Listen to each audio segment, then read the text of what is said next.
All right, hello students. It's been a while since I did a video. Hope everybody is doing well.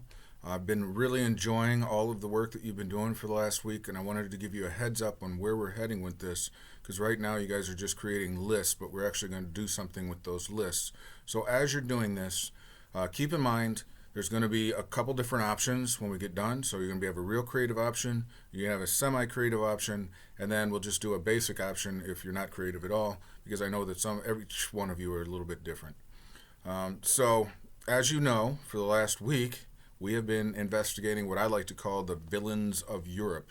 We've been looking at good and bad about controversial leaders. Hitler, Vlad the Impaler, Henry VIII, Lenin, Rasputin, Napoleon. Then there'll be a couple more next week. So the goal is when we get done with this, we're going to have 12. So if you're one of the middle students who are kind of creative but don't want to go off to the deep end, what we're going to do with this, and I will have a whole rubric for this posted next week. We're only in leader 7, so we got to go up to leader 12. But this is from last year. Unfortunately, it's in black and white because I only had black and white on my printer, I guess. But you're going to create a CD cover of the villains. All right, so it's just like this. You can hand draw it and take a picture. It's real easy.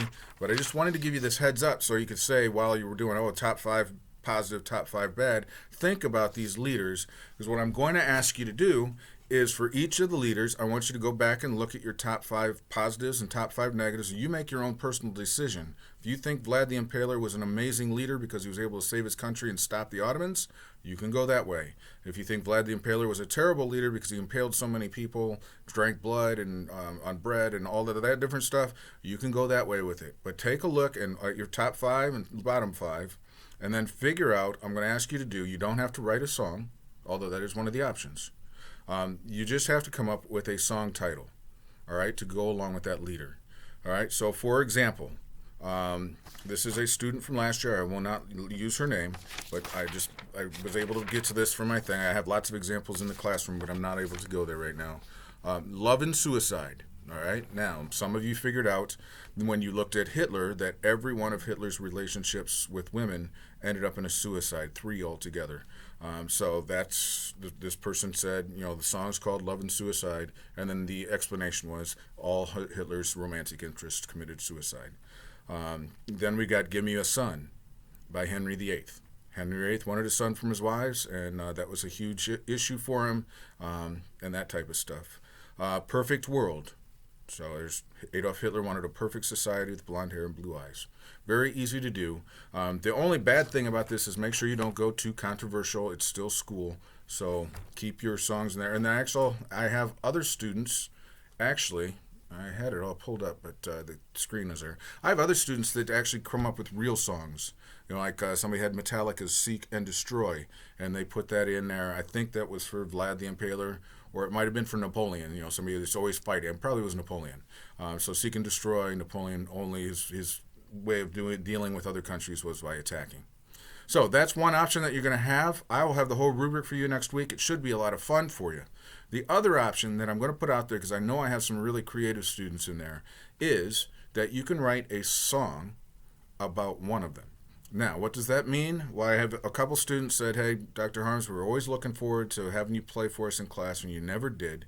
So I'm going to play for you. It's not really going to be the world's greatest because this is a song that I just came up with in the last 20 minutes. So for me as a creative person, this only took 20 minutes. If this is not you, if you're not creative, I don't know how to write a song, don't do this option. You go with a CD cover.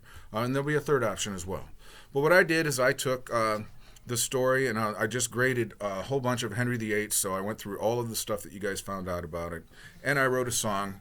And if you don't have to sing the song and play the song, if you just write me the lyrics, I'm stuck in a recording studio teaching you guys.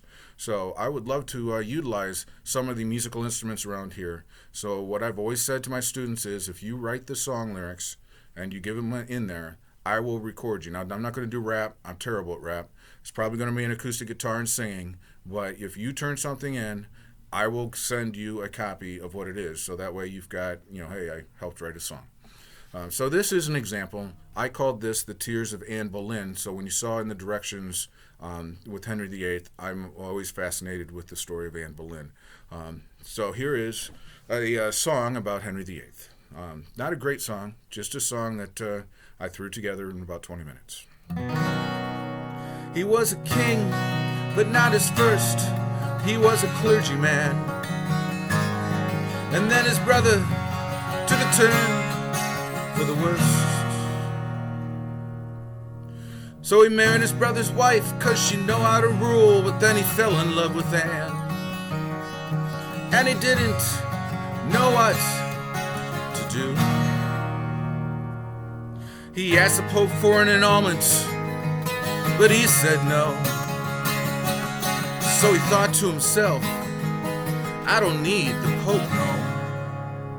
So he got a divorce, and it was alright. But Anne could only give the girl. He started the Church of England, not without a fight. But Anne could only give the girl. She begged her brother to help her, or so they say. The king found out about it, she was on her way. Henry VIII will never be forgotten for his power, his faith, and his deeds. Now the tears of Anne Boleyn stain the gallows for his power, his faith, and his deeds.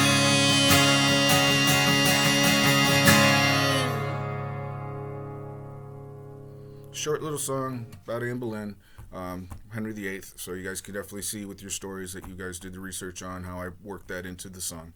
And then there's also going to be the option for those of you who are not creatively inclined, because I know I have lots of different students, and some of my students say, wow, this is really out there, I don't know what to do. So here we go. If you don't like these two options, a third option would be that I want you to come up with either a Google slide presentation of at least 15 slides, I think that's fair, or a paper, if you'd rather do a Google paper. And I want you to pick out which one of these leaders, when we get there, we're only on 7 now, we're going to have 12 altogether, which one of these leaders you think was either the best or the worst. I don't care which way you go, but then you have to do some comparison about best things that this person did compared to the other leaders, worst things that this person did to the other leaders. And you don't have to, you could do an example of like if you did Napoleon and you said he was the best, he created the Napoleonic Code, then you could take a look at Vlad and say, well, Vlad didn't really do anything with how the government was run. So those types of things. So I think that's a fair option. It's a nice, easy, just basic option. But I wanted to give you this because some of you have been saying all we're doing is looking at leaders and writing 5. We're going to be doing something major with this next week. So this is one of my favorite projects. I hope you enjoy this. I will talk to you soon. As always, get a hold of me. I got office hours. I got email. I got text.